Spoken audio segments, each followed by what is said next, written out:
होश उड़ जाते हैं। अरे ये सब भला क्या हो गया? अब मैं क्या करूंगी? मेरे पेरिस जाने के सपने का क्या होगा? और हमारा डांस कंपटीशन? मेरी जिंदगी ऐसे खत्म नहीं हो सकती।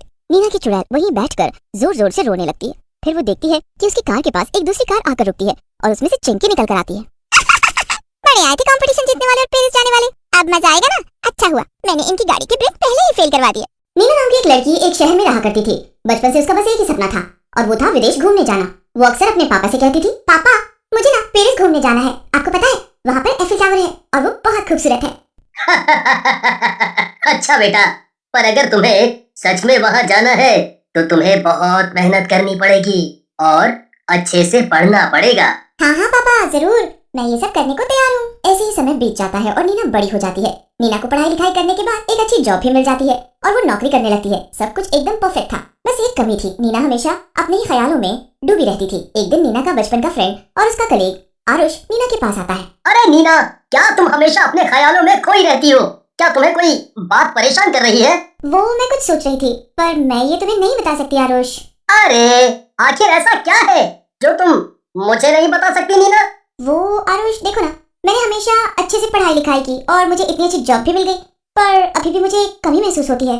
वो ये कि मेरा एक सपना अभी भी अधूरा ही है आरुष। पापा हमेशा कहते थे कि इस सपने को पूरा करना इतना आसान नहीं, पर मुझे लगता था इतना भी क्या मुश्किल होगा। लेकिन अब एहसास हो रहा है कि ये सपना सचमुच नामुमकिन है। अरे पहेलियां मत बुझाओ नीना, ये तो बताओ वो सपना है क्या? तुम हंसोगे तो नहीं? आरुष मुझे ना विदेश जाना है और वो भी कहीं और नहीं बल्कि पेरिस। मुझे ना पेरिस में जाकर एफिल टावर देखना है और एक सुंदर सी ड्रेस पहनकर वहाँ के सुंदर से कैफे में कॉफी पीनी है। और यही नहीं आरुष, मुझे वहाँ खूब सारी पिक्चर्स क्लिक करानी है। वैसे नीना वाकई मानना पड़ेगा, तुम्हारा ये सपना है तो काफी एक्सपेंसिव। देखो आरुष तुम भी हंस रहे हो ना, मुझे तुमको अपने सपने के बारे में बताना ही नहीं चाहिए था। अरे मैं तो मजाक कर रहा था नीना, पर तुम चिंता मत करो, तुम्हारा ये सपना जरूर पूरा होगा नीना। मैं तुम्हारी मदद करूंगा। अच्छा चलो काम पर लगते हैं, वरना बॉस फिर से हम पर चिल्लाने लगेंगे और ऐसे ही चलता रहा तो वो हमें कहीं काम से ना निकाल दे।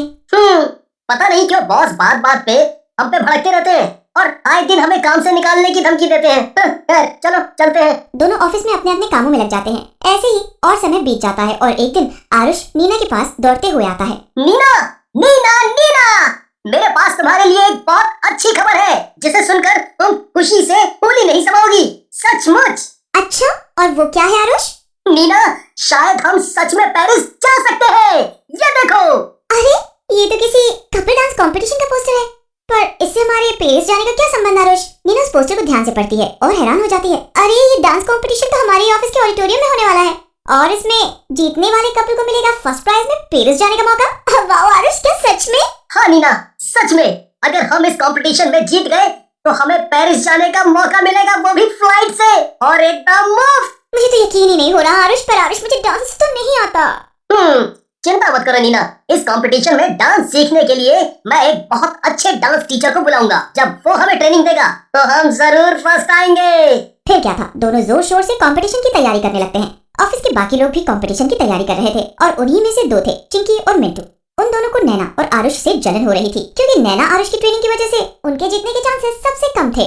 मिंटू मुझे तो कुछ समझ नहीं आ रहा, हम दोनों ये नीना और आरुष को जीतने कैसे दे सकते हैं? हमें कुछ करना होगा।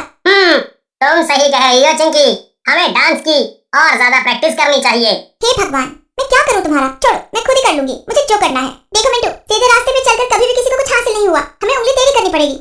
उसके बाद कंपटीशन का दिन आ जाता है और चिंकी बस किसी भी तरह नैना आरुष को हराने की सोच रही थी, इसलिए वो उस कार के ब्रेक को फेल करवा देती है जैसे आरुष और नीना कंपटीशन के लिए आने वाले थे। ब्रेक्स फेल होने की वजह से नीना और आरुष की कार का बुरी तरह एक्सीडेंट हो जाता है और वो दोनों मर जाते हैं। नीना एक चुड़ैल में तब्दील हो जाती है। जब वो आरुष को और खुद को मरा हुआ देखती है तो उसके होश उड़ जाते हैं। अरे ये सब भला क्या हो गया? अब मैं क्या करूंगी? मेरे पेरिस जाने के सपने का क्या होगा? और हमारा डांस कंपटीशन? मेरी जिंदगी ऐसे खत्म नहीं हो सकती। नीना की चुड़ैल वहीं बैठकर जोर जोर से रोने लगती है। फिर वो देखती है कि उसकी कार के पास एक दूसरी कार आकर रुकती है और उसमें से चिंकी निकल कर आती है। बड़े आए थे कंपटीशन जीतने वाले और पेरिस जाने वाले, अब मजा आएगा ना। अच्छा हुआ मैंने इनकी गाड़ी के ब्रेक पहले ही फेल करवा दिए, अब कंपटीशन में सिर्फ मैं ही जाऊंगी। चिंकी की कही सब बातें सुनकर नीना के होश उड़ जाते हैं। उसे बहुत गुस्सा आता है और वो चिंकी के शरीर में घुस जाती है। तभी चिंकी की आंखें लाल लाल हो जाती हैं और वो अपनी कार से कंपटीशन की जगह पर पहुंच जाती है। कंपटीशन के बाहर उसे मिंटू मिलता है। अरे चिंकी कहाँ थी तुम? मैं कब से तुम्हारा इंतजार कर रहा हूँ। वैसे तुम्हें पता है नीना और आरुष भी कंपटीशन के लिए लेट हैं। अगर वो नहीं आए तो हमारे जीतने के चांसेस बढ़ जाएंगे। चिंकी के अंदर घुसी नीना की चुड़ैल खुद से डरावनी आवाज में बोलती है, लग रहा है इस मिंटू को चिंकी की करामातों के बारे में नहीं पता है। चिंकी, तुमने कुछ कहा क्या? और ये तुम्हारी आंखों को क्या हो गया? इतनी लाल लाल क्यों है? कुछ नहीं कहा। चलो अंदर चलें। दोनों अंदर चले जाते हैं और कंपटीशन में अच्छे से हिस्सा लेते हैं। नीना और आरुष को कंपटीशन में टाइम से ना आ पाने के कारण डिस्क्वालीफाई कर दिया जाता है। चिंकी, अगली बारी हमारी है, बस इतना ध्यान रखना कि हम स्टेज पर गिर ना जाएं और हमारी बेइज्जती ना हो, बाकी तो सब ठीक है। मिंटू मन में खुद से कहता है।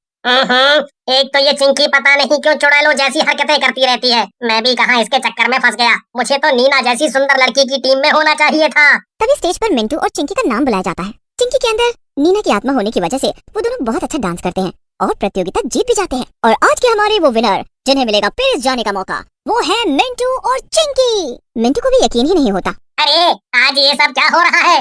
मुझे तो कुछ समझ नहीं आ रहा। ये चिंकी ने इतना अच्छा डांस कैसे किया और हम जीत भी गए? कुछ तो गड़बड़ जरूर है। उधर चिंकी के अंदर घुसे नीना की चुड़ैल तो खुशी के मारे उछल रही थी। आखिर चुड़ैल बनकर ही सही, पर उसका सपना तो पूरा होने ही जा रहा था। अपना इनाम लेने के बाद चिंकी और मिंटू स्टेज से उतर जाते हैं। अगले ही दिन चिंकी और मिंटू फ्लाइट से पेरिस के लिए निकल जाते हैं। पेरिस पहुंचकर नीना की चुड़ैल जो कि चिंकी के अंदर घुसी थी, उसकी खुशी का ठिकाना ही नहीं रहता। अरे वाह, क्या सुंदर जगह है। वो देखो एफिल टावर, वाह क्या बात है। आखिरकार मैंने यहाँ आने का सपना अपना पूरा कर लिया। मगर बस आरुष की याद मुझे हर पल सता रही है। मेरी वजह से उसने अपनी जान गंवा दी। तभी पीछे से मिंटू आता है और उससे होटल में चलने के लिए कहता है। होटल रूम पर पहुंचकर मिंटू चिंकी से कहता है। अरे चिंकी, ये तुम कब से अजीब सी हरकतें करे जा रही हो? तुमने डांस भी इतना अच्छा किया और कब से मेरी बेइज्जती भी नहीं की। तभी नीना चिंकी के शरीर से बाहर आ जाती है और चिंकी को मिंटू के सामने ही मार देती है। नीना की चुड़ैल फिर मिंटू से कहती है, मैं नीना हूँ मिंटू। तुम सुंदर नीना, ये ऐसी चुड़ैल में कब और कैसे? मुझे तो कुछ समझ नहीं आ रहा। इस चिंकी ने कंपटीशन से पहले मेरा और आरुष का एक्सीडेंट करवा दिया था और इसकी वजह से मैं और बेचारा आरुष दोनों ही मारे गए और मेरा पेरिस जाने का सपना अधूरा था, इसीलिए मैं एक चुड़ैल में बदल गई। क्या? और तुम चिंकी के अंदर थी? अब समझा, इस चिंकी ने इतना अच्छा डांस कैसे किया। हाँ, और पेरिस घूमने के बाद मेरा सपना पूरा हो गया और अब मेरी आत्मा को शांति मिल जाएगी। नीना इतना बोलकर गायब हो जाती है और इस तरह नीना की चुड़ैल की पहली फॉरेन ट्रिप ही उसकी आखिरी फॉरेन ट्रिप बन जाती है।